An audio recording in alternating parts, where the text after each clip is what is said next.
Hello and welcome back to Tommy's Top Picks Weekly Roundup Podcast, episode 31. I'm your host, Tommy, joined by John. How's it going? Good. Been busy. Been doing a lot of house stuff. Adult stuff. You're adulting. Yeah. Exhausting. It's super overrated. It is. Well, once you get through it, though, it gets easier. And it's just maintenance stuff. It's not as much of a big lift. I remember the first couple of years in my house was the same thing. It was every week, every weekend, every other week. Yeah, there's always something. There's a list. There's just always a list. After the first few years, you get through it, and then you're like, oh, what's that thing I didn't do yet? Yeah. It's there's one thing or two things, and you kind of forget about it or whatever. It's not that big. No. But so this week, we're going to be talking about a couple different things. Euro games versus US games. Which is better? Magic, the Gathering, and the market, and some legend cards, and the meta evolution for Flesh and Blood in reverse order. That was reverse order, wasn't it? Yeah, I just realized I read the list upside down. What is wrong with you, Tommy? I'm tired. Tommy's not here. I'm tired. We did hit 200 subscribers. Yep. So thank you again. Super exciting. We're going to be planning our 300 sub giveaway shortly. Once we figure out what it is, I have a couple things in mind. Just trying to decide what would be best or the most fun to give away. And if you have an opinion, leave a comment. Yeah. If you want Flesh and Blood, if you want MetaZoo, if you want comics, if you want something that we're not thinking about, leave a comment down below. What would make a cool 300 sub giveaway? Yeah, we'll definitely consider it, and if there's a lot of votes for one thing, we'll go that way. Yeah, and it will include a duck. It'll include the second duck, of course. A second collectible cereal duck signed by the original artist, one of us three. We're not sure who. But Yep. It's gonna be good.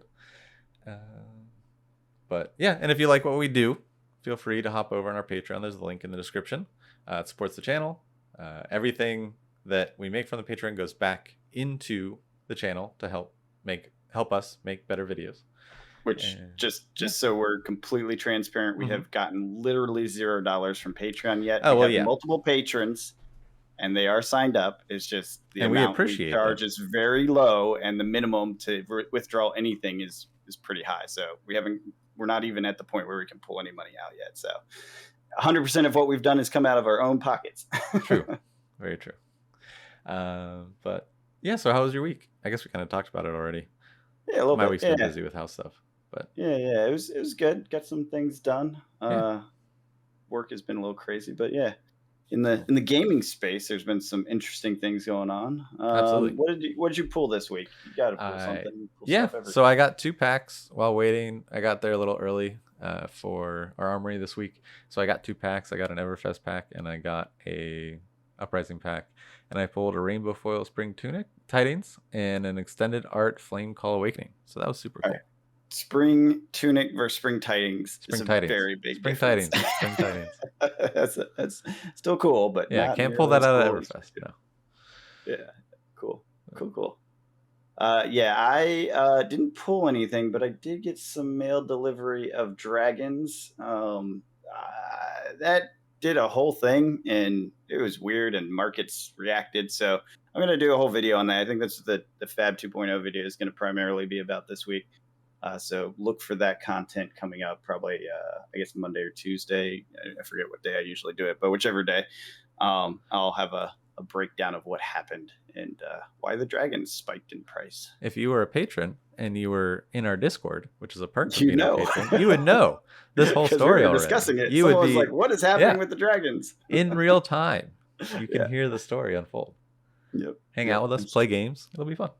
Yeah, we talk about a lot of stuff in there. So market stuff, news, everything. We're pretty consistent as a community, which is awesome. Yeah, we have a good group of people. So what'd you play? I played Fi in a CC armory. I came in third out of 13 people. That's not bad. I went 3-1. Nice. The only person I lost to. I didn't realize you did that well. Yeah. Oh. I mean, I knew you would do well, but I didn't know you got third. I got third. Yeah, I did well. Yeah, I guess that thing went late because it was a 4-round. Yeah, so that's the other thing, is we passed the threshold of having 3 rounds to figure out a winner. What is the threshold? I think it's 12 or 13. Okay. But I think limited, it's always 3 rounds, right? Right. Yeah. Yeah, that's why. Because when we were there before, I think we had like 17 for limited, and we Yeah. were like, "Is this going to be 4 rounds?" And then it No, was still 3 limited's rounds. Like, always three. why? Limited's I think, always yeah, three. Yeah. it is always three. Okay, okay, And then it's that's based on crazy. your records. Yeah. And or strength of schedule, I think, kind of a thing. Yeah, yeah, that's crazy. Yeah. So you got third out of that many, and Yep. I won my CC's first that two, popular lost my now. third, Oh, won my fourth. Yeah. Yeah, it's that's drawing a actually good kind of crowd. cool. And there's a That's couple exciting. people that were there. They were like, "Yeah, I have a couple people that are interested in playing." There was a new player that was there. Nice. Yeah, it was a lot of fun. Played a Well, prism, that's so I was playing Phi, and I played a prism first, won that, and then I played a wizard. I played Kano, won that, and then I played a Dromai. That's the one I lost, and then I played another Dromai and I won. yeah. I was gonna say Drumline should be a good matchup for you, but it depends on who's piloting because it's definitely not like an auto win. Not No, even it's close. not, Like a and good pilot yeah, will kick a Phi's butt. and like any other Flesh and Blood player, I have reasons why I lost. Sure. And it's because I stubby hammered, and this will be a preview into what we're going to talk about. I stubby hammered on the wrong turn, on a very Oh, bad turn. It was a oh risky no. turn. It was one of those like high risk, high Yeah, reward. gotcha. Like Gotcha. if this hits, this is going to be a great turn. If it doesn't, this is going to be bad. This is the And end I of the was playing game, against right? a very good, very talented player, and was like, Who saw it coming? who saw it coming, was like, no, and then that happened, and once so I guess we can jump into the stubby hammer. Stubby hammers is now banned in CC. They preemptively banned it. Also, quick question: is it stubby hammers or is it stubby hammerers? Oh, I don't know. It's stubby hammerers. I didn't know that. Yeah, I believe Even it. every time I looked at the card, I just saw stubby hammers. Yeah, yeah. But Makes there's a sense. second ER. Yeah, because it's hammerers. Yeah, it's the right. gauntlets. It's not hammers. Right. Yeah, hammerers. Yeah, interesting. Makes sense. I never noticed either. So Yeah. I'm not saying that I knew. I just thought it was just funny. I like was one of like, those things I yeah, never thought about it. Yeah, right. Same. definitely it's. I knew what the hammerers. card did, but Things you learn. Yeah. And so I did it on the wrong turn. And because when I did it on the right turn in the other games, it was awesome. But it is now banned in CC as well as Blitz, because it was at the beginning before Uprising even came out, because they definitely saw that being a Phi thing, because you go wide and you gain so much benefit from it. And it's like a free Art of War pretty much on half of an Art of War on demand, like whenever you have the right hand. And I just misjudged the hand that I had and popped it on the wrong turn, and it was sad. So this is interesting because in all the games we played, and we played quite a few games while you're learning to pilot Phi, I don't think you played stubby hammers ever. I didn't. Against. Yeah, you always. I was anti. Yeah, I like the. So now I'll have the benefit of just playing with Tiger, because that's going to be what people are playing with now, I assume. Yeah. But, yeah. So I figured out stubby hammers, and it's wild. So it's just like free. Like I said, it's a free half of an Art of War. Yeah. Which is. Well, now it's gone. Now it's gone, which I think is fine. I mean, will Phi be the dominant deck now? No, I don't think so. No, and I don't even think Phi was the dominant deck. Like we said before, has been a very, very healthy meta. Yeah, absolutely. I think the last set of stats that came out for week 3 and 4 of RTN still had a good 8 or 9 like serious percentage of the pie characters at the top tier. Mm-hmm. So it wasn't as good as the first few weeks where people were still trying to figure out what was good, basically. But the second set of weeks was very, very diverse. Phi was definitely a dominant portion and very solid percentage conversion. Mm-hmm. Not as good as some others. Like I think Prism was a higher ratio to convert up, and Briar was too. It's just you got to realize, like, I think Phi is kind of the easier way to go about it, right? Because you don't have to know all the intricacies of playing against different decks with Phi. You play the same game plan into everything. Pretty much, yeah. Yeah. And whereas the other ones, they all practiced into Fi because they knew Fi would be dominant or Right. heavily Right. heavily represented. So that's a double disadvantage for Fi. Right. Is that Absolutely. all weaknesses would be You're the taken target. advantage of. Yeah. Yeah, yeah, yeah. So and he stayed uh, representative all the way through week 3 and 4. So, I forget what exact percent he had, but say he had 14%, he was 14% all the way to the end, essentially, give or take. So, definitely a solid deck pick that was with the stubbies. So, Yes. that should probably go down after this because he will not be as easy to get as powerful. Going forward, I did look through the deck lists that were available when the news came out, Yeah. and I think 2 out of the 3 on the first page, and this is probably updated since then, but 2 out of 3 on the first page had stubbies. One of them did not and still took first place. So it's Right. There are other definitely ways to play. possible. Yeah, yeah. He can be played without them and still take first place in a broad meta. So Yeah. And there's some cheeky ninja cards. I've heard of this like non-draconic Fi. I haven't seen it, but I've heard there's ways to get a little nutty with some other stuff. Yeah.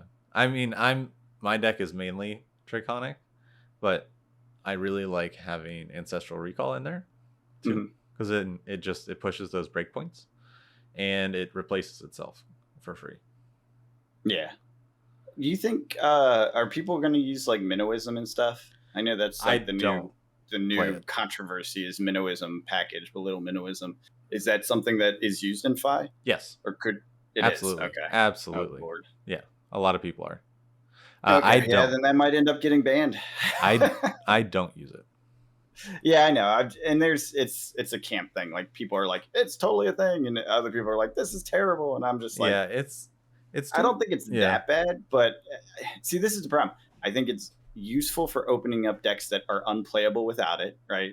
Characters that are not that great without having the ability to go search for a blue. But it's overpowered in characters that don't need it. You know what I mean? Yeah. And that's the problem. How do you fix that? It's not the easiest thing to fix. No, you just remove it. I could see them banning it. I just don't think it's that repressive. I don't know. I mean, it is a powerful combo. Don't get me wrong, but it's not. It doesn't seem like it prevents people from playing what they want to play. No, it doesn't. No, I don't think it. I think it's doing what generics should do, which is help decks get there, but that, like you said, typically wouldn't by themselves. Wouldn't be able to, yeah. I mean, there's definitely more than one deck. I think my my defensive dash deck like had to have it. It wasn't like it was needed because you need to be able to fish that blue out for some particular turn combo, which is how you switch momentum. It was what you were looking for taking tempo. And then there was another deck I played that had it that it was a similar thing, but it wasn't as critical. I can't remember which one, but yeah, I mean, there's some decks where it's like it enables the ability. Like that dash deck was useless without it. You couldn't do it. You just cannot win. You'd just be behind the whole game. So at least I couldn't do it, and that's not saying much because I'm not that skilled. But I couldn't figure it out, and that really helped. Right. So yeah, we'll see. We'll see how that goes. I know that's a big controversy right now. Should that be banned or not? I don't see it being that bad. I don't think it's at top decks, and it was only used in only in Fi or only in like one, or maybe it was Vis. I can't remember. It was only used in one aggro deck, and it wasn't used in anything else that had made first place in that page. Again, I didn't go deep on the data. Right. I just looked at a sampling to see how bad it was, and I was like, I'm not really seeing it anywhere, so it's not that big of a deal. Yeah, but we'll see. So Fi is OP easy mode, right? That's the message of the day. Yeah, except when he isn't. Yeah. tell us about that. So I don't know. It's just you're right. The easy mode aspect of Fi is that he doesn't really change up his game plan for different heroes. But I think it is a easy to play game plan, but a hard to master game plan. I think that's true of every hero, though. This is the thing. Yeah. I think Well, a so lot of these what's that complaints bad? that are leveled are kind of bullshit if you dig in. And Yeah. maybe it's I've Like played I've a lot more characters now than most people, but it's not so there's always these complaints about easy to pilot. And yeah. obviously Fi is a little bit easier to pilot than something super complex control or whatever. And like Briar zero cost was super easy to pilot, right? Right. And they fixed that. But people are saying that you know, God, I can't remember what the class was. Certain classes are so easy to pilot, and then I'm like, no, they aren't. You're insane. They really are not that easy. And then, oh, but the same person said that Dorinthia wasn't or was like a good, and I'm like, are you kidding me? Dorinthia is as Yeah. easy to pilot as any of the other aggro easy to pilot decks. Yeah. Like you do the same thing every turn. Your plan doesn't change. You look for your attack reactions and you surprise. Yeah. Like that's the plan. That's what you do. It's It's awesome. mind It's games. Yeah. fun. Yeah, it's mind games exactly, and it's a style, and it's definitely a flavor of playing. Yeah. It's cool. Every Like card when you, game has aggression. yeah, that's why I'm like, I don't think it's any easier or less easy, and amongst the aggro. Now I will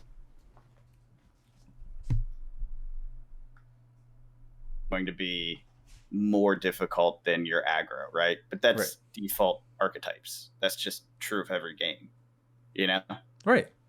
So Yeah. like was it burn decks in Magic, right? They were Mhm. always like you get mana, you put one cost down and you attack. And Yep. usually there's some advantage to doing that. And then you put another red down and you put 2/1 costs. You just go, go, go, go, go. Don't stop until they're dead or you're dead. Right. And that's aggro. That's just aggro. That's that. I mean, I get it. It feels too easy for some people, but I don't think that's wrong. No, I think it's that's fine. yeah, it's fine. I think it's also a good way to intro people to the game because they don't have Absolutely. to think too much about like, okay, how do I figure out my pitch for next turn? Or not my pitch, my block, so that I have the pitch and my attack for the next turn, plus setup for the following turn. You know what I mean? Which is what you have to do when you think control. It's a lot to think about, and if you're a new player, having something that's zero cost go again and feel like you're getting somewhere with it, like that's encouraging to new players instead of just Right. getting face stomped constantly. You know, they feel like there's a matchup. So I don't know. I know I understand the complaint, and I've said it myself. You know, so I'm as guilty as anyone else. But I think there's a good place for it as long as it's not to the point where it is the only deck. You know what I mean? Like Sure. Briar. Yeah. Right. That was the only deck. If you weren't playing Briar or into Briar, you were not playing competitively, and that's a problem. But we're not there. That's not what Fi is. No, and the other big difference is the issue of split damage that Briar has, where Fi it's all physical. I which mean, that does make a difference. Like if you're running AB or not, like it could change your opponent's equipment. yeah, but how much of a big deal did that make? I don't think that's what made Briar too strong.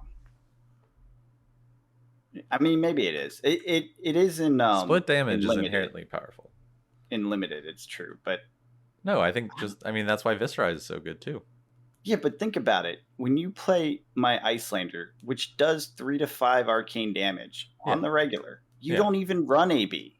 Right. And you're telling me Briar's 2 AB or 2 damage a turn is a problem? Like, that makes me think. No, I'm not. No. You see what I'm saying? Like, Yeah. that's where I'm like, I don't know if that's what did it. I think it was just the fact that she didn't have to think about blocking or paying anything. And she got bonuses for doing that, for not blocking. You right, know what but I mean? you're doing that arcane, and that's all you're doing. She's attacking, and then arcane.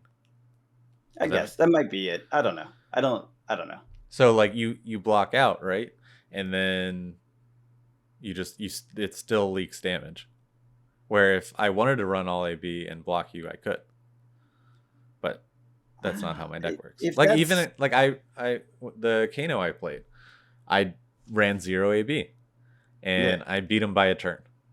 So it's just the race. So it's in that situation it's not different. You're right. But I think what I'm saying is I think the Briar strength was more oppressive than Fi's, and one of the aspects is the split damage. Yeah, I think you're just traumatized from draft because that is true in draft. Like in Yeah, draft, that's absolutely 100% a right. thing because no one can block any of it. Um, but I don't think that's really true in CC because like Vis does more split damage than she does, and no Right. one's like, "Oh, he's oppressive." Like no one said that. No. You know, Right. Yeah. like, and he does it way more and way more. Well, I wouldn't. No, zero cost Briar was really consistent with it, Yeah. so never mind on Yep. that part. Yeah, Ball Lightning Man. What a broken card. Back in my Was- day. yeah, that was such a bad, like, evil card. Oh, man. Anyways, so yeah, point being, Phi is a little bit easier to pilot, not unbeatable, and Right. we're Yeah. in a very solid, healthy place. A lot of people out there, and I think I agree, say the upcoming Pro Tour 2 is going to be something like 60 to 70% Phi. You think And so? that's what they're saying. And That'd be a so this shame. is this is the trick. This is the part that has me. And this is what I'm not sure about. Because remember, people said a lot of stuff going into Pro Tour 1, and then we looked at the field and we were like, what the heck? This is not what everyone's Yeah. been saying for the Right. past few months. So Right. so I think part of it is to try to draw people in to do that. Hmm. And part of it is to try to get people to build decks to play into Phi, right? Which is something most people will have to consider. Right. And there may be some stuff out there that's kind of nasty and goes against the grain of all of what's being said. And I'm not putting it past these competitive teams to be doing that right now because, like I said, they did that for Pro Tour 1. Oh, absolutely. No one Yeah. said jack about Kano the whole time, and then Kano was all over the place because people had figured out some really deadly tech. So I think I have heard there are whispers in the wind that Icelander has some super repressive secret tech. I've told you Uh, this. no. I told you Nothing this you've was seen. gonna happen. Yeah, nothing you've seen though. That's the No, thing. no, no. I haven't Apparently, seen it anything, but it hasn't hit. No one's playing it yet, but it has been confirmed that the rule works. Whatever it is, I don't know what it is, and that it's just disgusting and like will crush the field. Like will crush the field. Um, I don't know what it is. If any of you out there know what it is, let me know because I would love to see Icelander actually really good. Because right now she is terrible based on the stats. She got like 1% of the representation and just lost. Like was just oof. terrible in the road to national. She was. It makes me super sad because I've been super excited to play her in CC, but it's Mhm. like an uphill battle, and it's okay. I've been playing uphill battles for the past year. Playing with all the heroes that you can't win with just to understand how they work. But I was really hoping to play with her to win.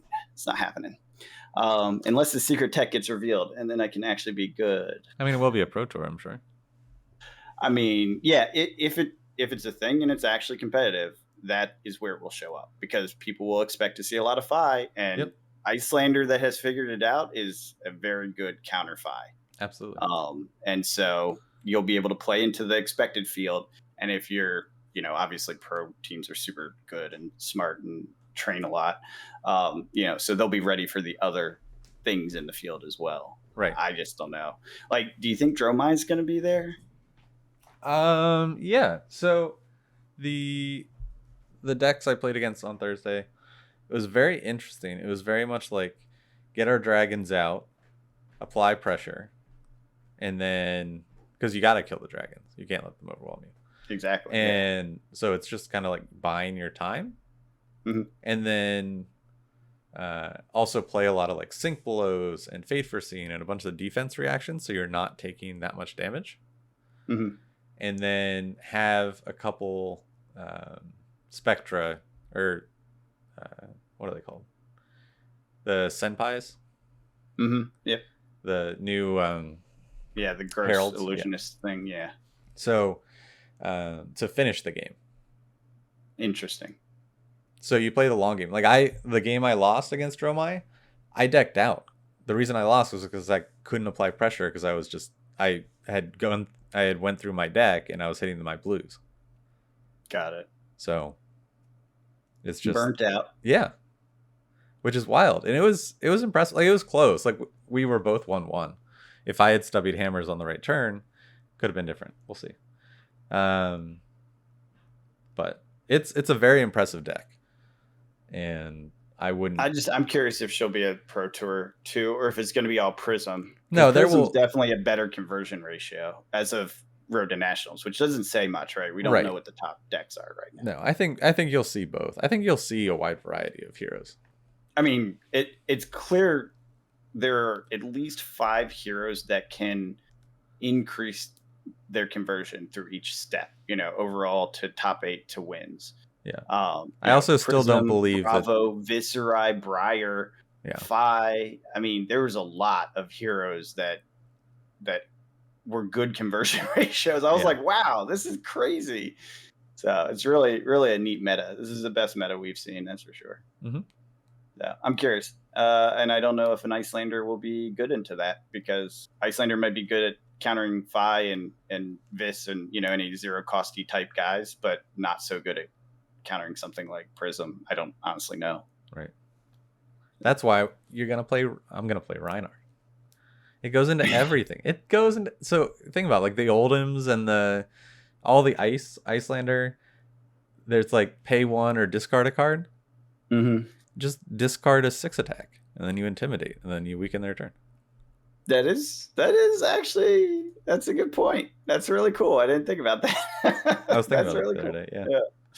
Yeah. And I like when we did our game, I didn't really think about that till the end, but yeah, that's something to consider. I would like to try that again at some point, because Ryan is really interesting to play against, and I'm just happy to. It's just I like that, and I like Icelander. I don't care losing; it doesn't bother me. Yeah. Clearly. Yeah.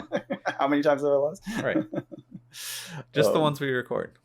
All the ones we record. We went off recording. Well, yeah, that's true. I haven't played her in CC outside of that too much, right? Yeah. Our other games, practice games, I tend to win, and then we record it and I lose. Pretty funny. So it's terrible. Bad luck. Cool. So Magic the Gathering. Yeah. Tell me about it. It's wild.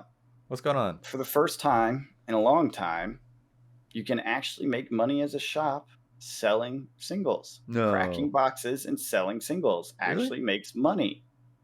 Is this Double Masters? Double Masters. Apparently, even some of the Commander Legend stuff is starting to get to a point where it's working. Oh, cool. I would not make that bet myself, personally. I still feel like that's a risky market, but I think EDH is caught up to Commander Legends. Okay. And a lot of the EDH decks are saying, get those dragons. And you get them frequently enough that you get okay. The dragons, the Doppelganger Kitten, there's a handful of them that are good, like kind of staples that Priest. You can tell. Just go look by best selling and top priced, and you'll know which ones are really good in EDH decks. And remember, it was a Commander product, so sure. So I guess that's starting to work for shops, and they're like, okay, selling cards is a thing again. Double Masters is definitely the where it's at situation. You were right, by the way. There were waves to a degree. Mm-hmm. It may all be one printing. So this is where I think nomenclature matters, and maybe some things got mixed up along the way. Yeah. It sounds like it was all one printing, but it was released to and from distribution in waves. That's the word. That's what I heard most recently. So there is yet to be one more wave coming of Double Masters, apparently, but people aren't sure if it's already there and like people have ordered what is going to be available or like from distribution, or if it's not yet at distribution, they'll get another restock to order from. So we shall find out in the next few months. Regardless, the prices for singles are holding up like crazy, which is exciting. Cool.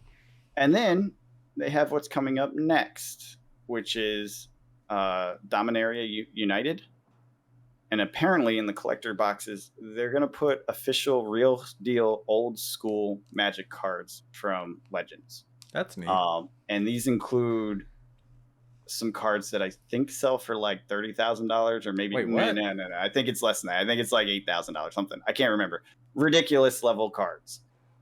Super, super impossible to get. Okay, I'm going to tell you that right now. That's wild. Don't go buy a case of Collector Dominaria because you're not going to get it. They're talking like one per case kind of numbers. So one Legends card, and some of the Legends cards are worth 30 cents.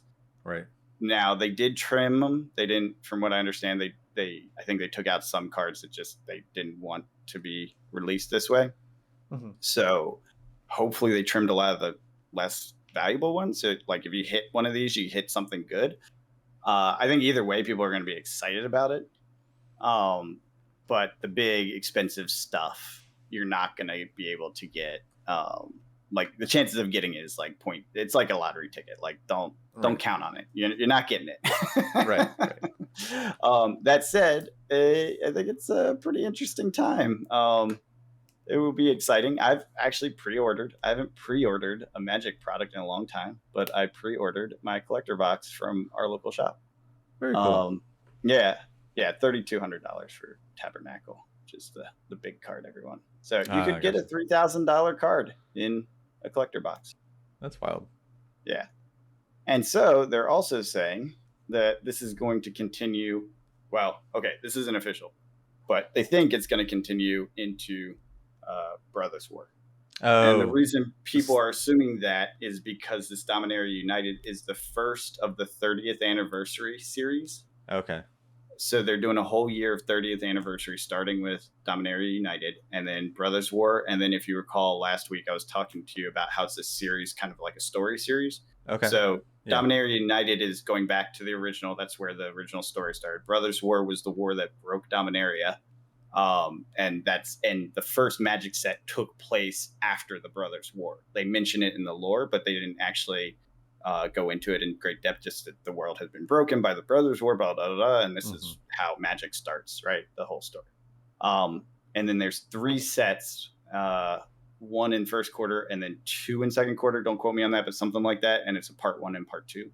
And so Like all of that Innistrad is and Crimson part Land. of this series. Yeah. So the series is like going back to the beginning, filling in the story, the lore that started all sort of thing, which is really cool if you ask me. I'm super excited for that. Just throws me all back into my childhood. Just, when I read these stories, I'm like, oh my God, what happened to this world and all this stuff? And they never told us. Right. Right. So now they're telling us. 30 like, years later. Yeah, exactly. 30 years later, they're telling us. So I'm excited for it. But given that they have old products from other things, there's a possibility that they move forward with sets and maybe have, like Urza's stuff in the Brothers War, because Urza's one of the brothers. And like different sets that are relevant, that are old, very first versions, right? Maybe the first appearance of Phyrexians will be in one of the later sets. You know what I mean? Like things that are kind of story relevant. And they're throwback cards that you can get as this lottery and the collector's thing. And then, those are all worth like a lot more than your regular cards. So very cool idea. I love the idea if they do it. If they don't do it beyond Dominaria United, I also love the idea. I don't really care. I think Yeah, I it's think great it's neat. to see that throwback. Yeah, it's fun. Definitely drives the market, which I think is going to make, products pretty interesting in that market, pretty interesting. But let's talk about a little Magic. You played a little Magic recently. I I played did. a little Magic recently. Played a lot more Magic recently than we thought. Well, yeah, we had that Played Commander some, night, which was fun. Yeah. And And then you then played Commander again in paper. I with did, and that was another fun. friend, That was yeah. just a one-on-one. That was fun. And then I think we talked about that one. I don't know. Yeah. And then you were playing on Arena. Yeah, I hopped on Arena. I got that itch. I Crazy. forget what site I went to. There's some generic deck list Magic site. EDH Rec. I think so. And they had like the top meta standard decks, and I was like, oh, Oh, no, I'm sorry. That's only for Commander decks. I apologize. Yeah. no, not Something Commander. else. Just for standard to play on Arena. And I found this black-white mid-range deck. Tried that out because I was only missing like a couple rares and a couple mythics. And so I crafted it and ran with it and had a blast. It does It's a bunch fun. of like hand manipulation stuff, which is neat. So it revolves around like you sacrificing things, but also discarding cards from your opponent's hand. Very cool. Yeah. I opened up Arena yesterday, day before, something like that, and I went to make a very interesting EDH deck. I just crafted a couple of decks for Fab CC, so I can be ready for our next CC, because I just didn't have it yet. I'm still missing cards. I ordered some, so they'll get here this week, and then I'll have it for our next CC. But anyways, that got me kind of itching, and I was rearranging my shelf. We'll talk about that in the 2.0 thing. And I found this card that was a buy a box promo that came with something I bought a while ago. Okay. And it's one of these ninjas from Kamigawa. And I read it and I was like, that seems like a really cool commander. So I went on EDH Rec and looked up cards, the synergy cards. And I was like, oh, this looks like a lot of fun. I'm totally going to do this. And then I went to Arena to try it out in Historic Brawl, which is like their version of Commander. Mm-hmm. And you can't do it. Why and not? I was like, that's why I stopped playing, because you can't actually play with all the cards here. It's super annoying. Oh, that's lame.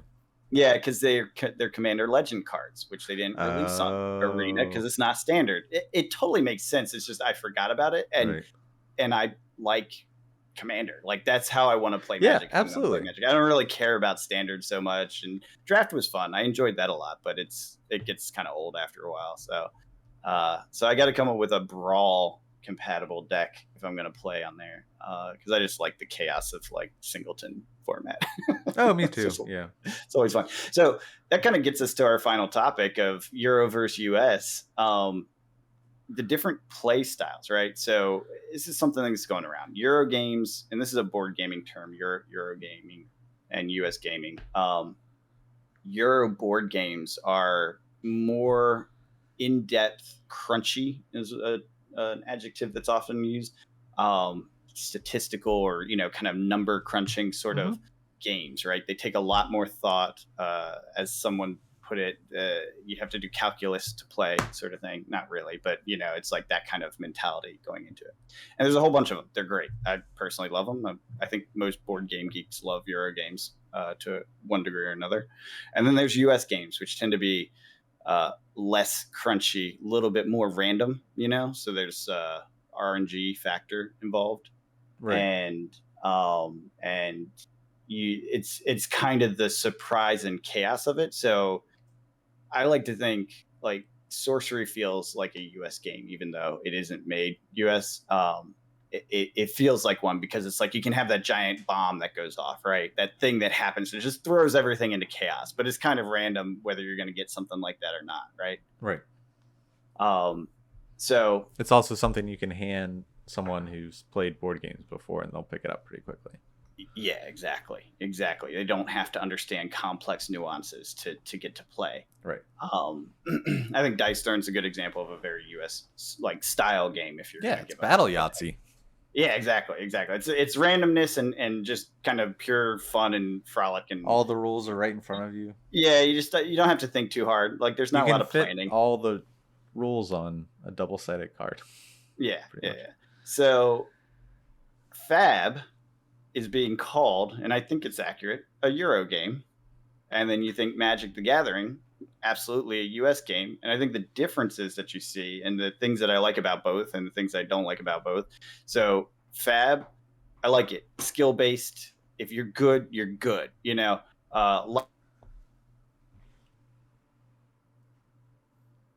Abilities and ways to build and strategies and thinking down all the possible tree.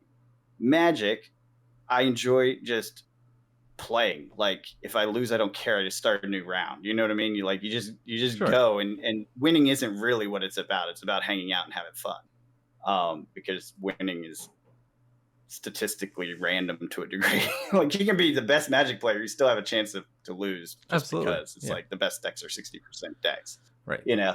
And so I mean, I think that's a very fair way of framing the two. And what are your thoughts on that? Does that make sense? Yeah, no, I think it does.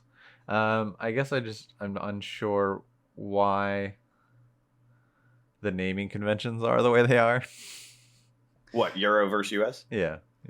Oh, it's because it started with board games. All the European-made board games were all very, very like detailed, complex systems. Like, you better have a spreadsheet if you're gonna figure out the best way to play this game. Right. They're all, well, it's not true anymore, I don't think, but back when board games were first getting kind of like diversified into more than like Monopoly and stuff, Euro games were just more thinky. And like US Games Workshop were just more dicey. No, Games Workshop wasn't a board game. That's a tabletop war sim game. It's slightly different. But it's But still I Euro. guess that's a fair comparison, though, because if you think about all the systems and building the armies and the details of all the rules and how they interact, that's very Euro game like. Right. Yeah, yeah. So yeah, I think it's accurate. I Oh, think I think that so too. delineation has come to card games, and that I don't think ever existed before. So pretty interesting. I like both. Sometimes I like to think really hard. Sometimes I like to just throw down Yeah. and not I care about think winning. yeah, I think it depends on the setting. Where Yeah. it's if I'm in a competitive nature, I cannot stand playing the US style game. It would just irritate me too much. So you hate Marvel's Battle Yahtzee? No. I said when I'm in a competitive setting, like when I am in a Uh, tournament or competing. oh, I see. So like you would never do a Magic tournament because there's too much variability in it. Right. Got it. But I don't know if even that's true, because then like That's why I'm like, I want to test you on this because I'm thinking that's not accurate. I would play a competitive commander event, but at the same time I wouldn't be mad if I lost, kind of a thing, Yeah, I was because going to say that would be brutal. it would be a competitive event, sure, but I wouldn't be there in a competitive mind frame, if that makes sense. Yeah, totally. Like I would be there just, oh, this is a way to play commander, this will be fun. Yeah. Gotcha. And whereas like if like our Flesh and Blood night on Thursdays is competitive, and I enjoy that competitive nature and playing against people that are really good, and so it's fun to have that competitiveness. But then when you have like dice thrown at home with some friends having a couple of drinks, that's what I want. Like when Yeah. you're with friends and you're Just just to there to have a chill. good time. Yeah. Where everyone can just have fun and it doesn't matter. Right, exactly. Because that And competitive thing isn't for everyone. exactly. It's And more and again, the Euro factor, I get you're taking it to competitiveness. yeah. That's not No, what I wouldn't say Euro versus US is defined by competitive versus non-competitive. Because Euro games can have some randomness to them. They just have explicitly detailed technical systems. right. I'm not saying they can't. Okay. Because Yeah. Which like means you have competitive Pokemon TC, like the Pokemon TCG. You have competitive things, but I could never play in one of those because of the inconsistency. Got it. And the randomness. Okay. Yeah. So like we got to get you on some Euro board games so you understand what this is a little bit better. But yeah, I think thinking about the Warhammer as a comparable. I definitely is no. fine. Yeah, I definitely understand it. The point I'm just trying to make is that if I was playing a game competitively, I would want it to be a Euro game. Yeah. Yeah. But then again, I did play Hearthstone competitively for a long time, and that's definitely a US game. Yeah, it's definitely a US game because that's very randomness is a factor. And But even on Arena, you were getting pretty into the competitive side of it. Yeah, but that's you're trying to climb the ladder. Right, but that's like playing a video game at home. Same with Hearthstone, kind of a thing, instead of like going to an event. Okay, I get you. And I'm not saying that they should be only those things. I'm just saying in my preference. Yeah, no, I like them both. Yeah. Yeah, for different reasons, different modes, different. Sometimes I just want to chill and like not care. Like that is one thing I'm sad about Fab never being digital, is that I used to love when I had downtime to just grind arena games. And it was typically to figure out tech. It wasn't like I was trying to win. I was trying to see if I would come up with some crazy idea or combo and, do the brainstorming kind of session, come up with it and then throw it against 100 opponents. You know what I mean? Like just fast, like see if it works. Oh no, that failed against red. Okay. See if it works. Oh, that failed against a Demir deck. Oh, see if it, it was just an iterative process of testing and playing. And you just can't do that with Fab. I wish you could. I miss that so much. And I would do that so much in Fab if they had a way to do it. I would definitely be on there all the time playing because I'm constantly in my mind thinking about different ways to play. And then it's like a week until I can test it. Right. and it feels like a waste to test it on the 3 rounds I get a week. Like I should be bringing something more interesting. Right. No, I get that. So I wish they had some practice simulator or something. Right. And then you're also limited to what decks are being played in your local meta. Because maybe there Yeah. are some decks you want to test against, but you don't have any players that play those No decks. one's playing them. Yep. So yeah. But yeah, I mean, I think it's certainly interesting. I think Flesh and Blood definitely is a Euro game. And so there's one topic we skipped over because you got very excited about stubby hammers. Yeah, we played Grand Archive. Yes, we did. That was a lot of Yes, fun. we did. We didn't It record really it because was. we weren't confident that we were going to get all the rules right. But Yeah, I definitely spent like 3 minutes on that last turn. So it's probably better. trying to figure out how to live. I was like, how can I do this? I was playing a wizard. Tommy was playing a slash and dash warrior. Surprise. Right? Yeah, yeah, surprise. And it was fun. It was very fun, very good back and forth, both games. I lost both of them, no surprise there. The last game I was off by 1 resource from killing him. And I was trying to figure out, because he does deck manipulation and hand draw and like, all sorts of stuff like you would expect. Think Blue Mage of Magic or something like that. And so I was trying to think of all the different ways I could manipulate to get that extra resource. In every path I went down, there was about, I don't know, 6 or 7. That's why it took so long to get it done, because I basically mentally tried every path, and then Tommy was kind and let me kind of like, see if this would work, see if that would work. And it did not. None of them worked. I was still off by 1 resource every time, and so I lost. But it was fun. It was very enjoyable.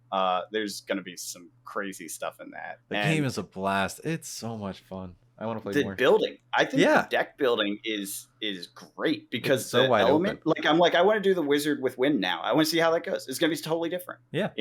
Versus fire. And then I also want to do the sword lady, now that I realized, which I didn't realize at the time, with some wizard spells in there, because you can do like a fireball as a warrior. You just don't get the extra bonus stuff. And I was like, bonus. What? Yeah, that is amazing. I'm definitely making a rune blade.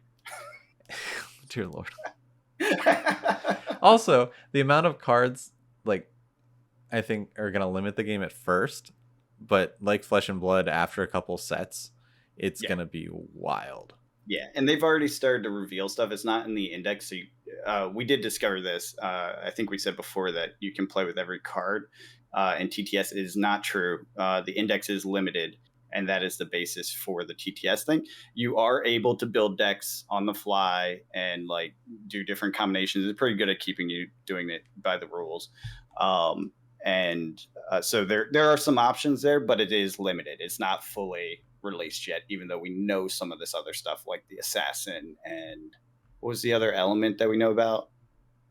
There's another element that's not available, but we know about as well. So it's getting there, and I'm excited. I don't remember. Water. Is it water? Okay. Yeah, they've shown water cards. Also, it's the deck builder is sylvie.org/deck-builder. Drop it in the description. I'll drop it in the description. Yeah. But yeah, it's fun. We will do a video about it. I know we've promised this like 3 or 4 weeks in a row now. Now we're confident. And I am itching to play again. So. Yeah, and I want to make that rune blade. I'm going to see if I can beat Tommy. Tommy did a race version of this deck, which I didn't think was possible, because I did some test games. Yeah. And I was like, this is too slow and too risky. And Tommy sure as hell did it. Like, he made a deck and he raced right to the end. I don't know how you consistently pulled that thing that leveled you up so many times. Dungeon Guide is a hell of a card. It's a ridiculous card when you get it in the beginning. I got mine at the end of the game. That was fantastically useless. Yeah, so basically, in short summary, you can level up you play as a hero in this game, and you level them up. So you start as a spirit element thing, and then you go to level 1, 2, and 3. And then in 3, you have access to all these different cards and all these, like, you're much more powerful. Element. You have more health. And basically she gains the bonus of doing more damage for each sword in your graveyard. So you have a bunch of free swords that you just keep pulling out that you would think are garbage. Like, why would you play that? Well, you pull them out to break them, to throw them in the graveyard. And so that you can, or in the they get banished. And so then you're swinging like crazy with your 3 endurance, or 3, what do they call it? 3... damage or whatever. I don't know, whatever. Yeah. Durability. Oh, yeah, no, it is the durability. Yeah. Durability, that's it. And so you're swinging 3 times with it. seems pretty good. Yeah, it's gross. It's definitely gross. And Tommy mastered the race, which is good. Now I just got to figure out how to wizard him back. I think I have some ideas. I definitely after the game I was like, okay, now I know what I need to like because there's a pitch component to it similar to Fab and another Cards set are of your resources, resource yeah. stacks. Yeah, and I was doing it a little inefficiently because I didn't really think about it beforehand. But afterwards, I was like, oh, you know what? Turn one, I need to make sure I do this. Turn two, I need to make sure I do this. And turn three, I need to make sure I do this because then when I get to my top tier evolution, I will be so much more powerful. And I didn't do that in either of our games. But I did get to top tier in both games. So if I had done that more efficiently, I would have been kind of like Tommy's swords in the Banished Zone. I would have been rocking my full capability. And I wasn't. I struggled to get to the top tier for the second game, and then when I got there, I wasn't as powerful because like my stuff is if I banish or discard these specific types of cards, they add to my level, and then a lot of my powers are based on how what my level is, either in how much damage they do or how much they cost. So I would have been able to kill them. That one resource wouldn't have mattered. Yep. Yeah, so, it was a close very game. fun game. Absolutely. Lots of dynamics. Deck building is going to be a blast. Can't wait. Yeah. But all right. Yeah. You want to do the wrap up? We got sure. Yeah. We have our videos that we put out this week. We put out the top 5 comics. We put out the market update, the 2.0, and we're putting free tendies from WotC. And free tendies from WotC. John got Thank some you, WotC. Free packs from Wizards of the Coast for his commander deck that he ordered that still isn't there a year later. I know, it's crazy. Print issues, people. Print issues. When we talk about it, it's no joke. If WotC can't get shit printed, no one else has a chance. Right. Except for Pokemon. Because they bought their printer to make sure they had a chance. Isn't that ridiculous? They had to buy a printer. That's to wild. be able to supply the market. Anyways, yeah. So there will be a market update coming up. Yeah, we'll do the same thing. We'll have the top 5 comics. We'll have a market update. We're going to do 2.0 update and a Grand Archive video this week. It's happening. I'll believe it when I see it. I'm willing it into existence. It's going to happen. All right, cool. All right. Anything else? No, I'm good. All right. Well, until next week, we'll catch you guys later. Have a good one.